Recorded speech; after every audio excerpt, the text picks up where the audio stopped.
Can I,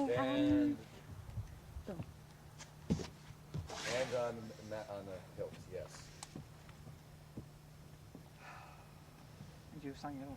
Why, that's my dainty Ariel. I shall miss thee. But yet, thou shalt have freedom. So.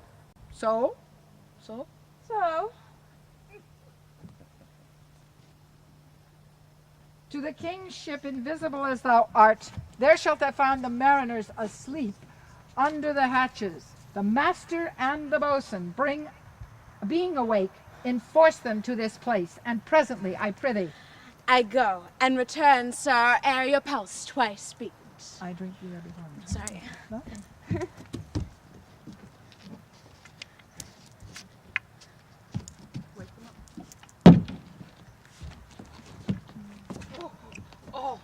Torment, trouble, wonder, and amazement inhabits here.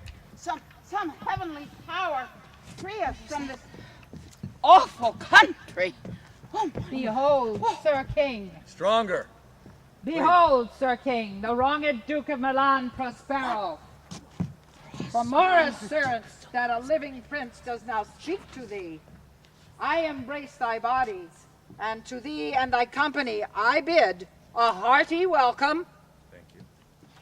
Where thou beest here, no, or some enchanted trifle to abuse me as late I have been, I not know. Thy flesh beats as of, thy pulse beats as of flesh and blood. And since I saw thee, the affliction of my mind amends, with which I fear a madness held me. Line. This must crave. This must crave, and if this be at all a most strange story, thy dukedom I resign, and do entreat thou pardon me my wrongs, but tell me how should Prospero be living and be here?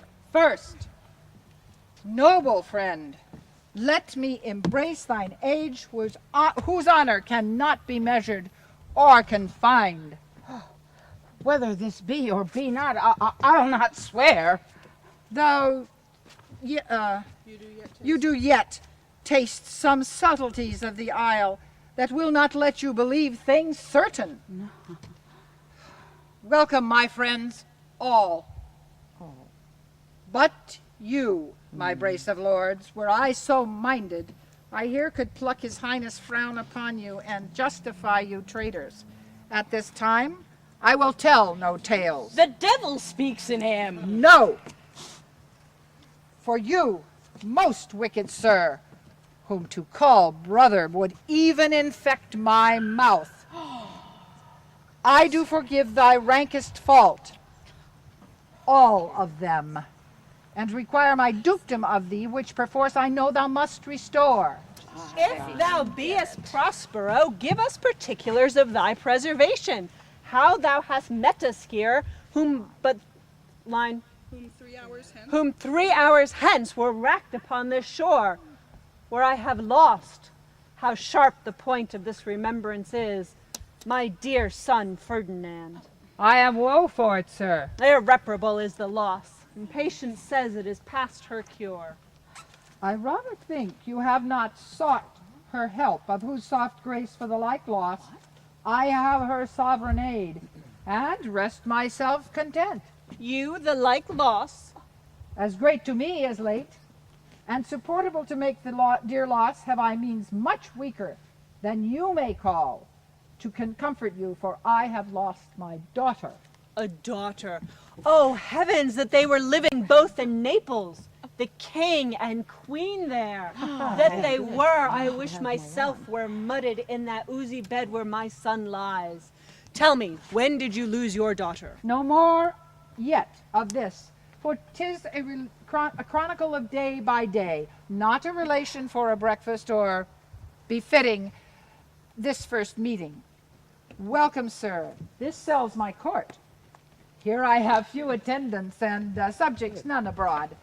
Pray you look in. My dukedom, since you have given me again, I will requite you with as good a thing. At least bring forth a wonder to content ye as much as me, my dukedom. I'll take care of that. Sweet lord, you play me false. No, my dearest love. I would not Yes. For a score of kingdoms you should wrangle, and I would call it fair play. If this a vision of the island prove, one dear son shall I twice lose. A most high miracle. Though the seas threaten, I have cursed them without cause. They are merciful. I have cursed them without cause. Now all the blessings. Line. The blessings of a glad father compass thee about. Arise and say how thou camest here. Oh, wonder! Well, how many goodly creatures are there here? How beauteous mankind is! Oh, brave new world that hath such people in it! 'Tis new to thee. What is this maid with whom thou wast at play? Your else acquaintance cannot be 3 hours. Is she the goddess that hath severed us and brought us thus together? Sir, she is mortal, but by immortal providence, she's mine. I asked for her, and I could not ask my father for permission, nor thought I had one.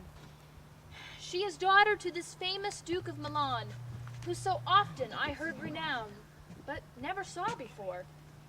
She of of whom so often I have heard renowned, but never saw before, of whom I have received a second life, and a second father. This lady makes him to me. I am hers. But oh, how oddly will it sound that I must ask my child forgiveness. Ah, there, sir, stop. Let us not burden our remembrance with a heaviness that's gone.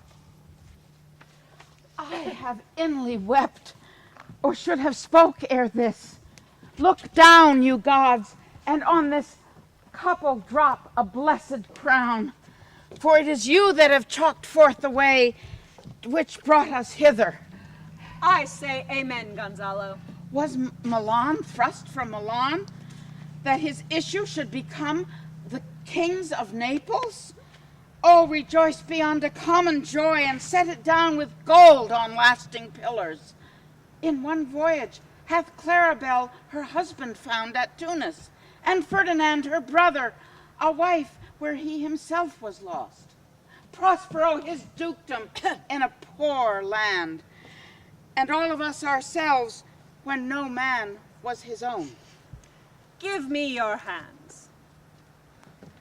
Let grief and sorrow still embrace his heart that doth not wish you joy. Oh, be it so, amen. Oh, look, sir, here is more of us.